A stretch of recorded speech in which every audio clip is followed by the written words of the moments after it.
తెలుగు, తమిళ, కన్నడ, హిందీ భాషల్లో దాదాపు 200 చిత్రాల్లో నటించారు బి సరోజాదేవి. తెలుగులో తన మనసుకు నచ్చిన చిత్రాలు రెండే రెండు అని ఆవిడ చెప్పేవారు. అవి జగదేక వీరుని కథ, శ్రీకృష్ణార్జున యుద్ధం. ఒకదానిలో ఎన్టీఆర్ హీరోగా నటిస్తే మరో చిత్రంలో ఏఎన్ఆర్ హీరో. ఎన్టీఆర్ కూడా కీలక పాత్ర పోషించారు. ఈ రెండు చిత్రాలకు దర్శకుడు కేవీ రెడ్డి గారు కావడం గమనార్హం.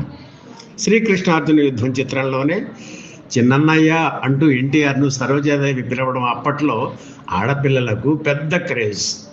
శ్రీకృష్ణార్జున యుద్ధం చిత్రంలో 1000 శుభములు కలుగు నీకు పాట అంటే ఆవిడకు చెప్పలేనంత ఇష్టం. ఆ సినిమాలో సత్యభామగా నటించిన ఎస్ వరలక్ష్మి ఈ పాట పాడారు.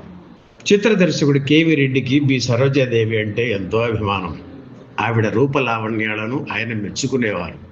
కేవీ రెడ్డి దర్శకత్వంలో 4 చిత్రాల్లో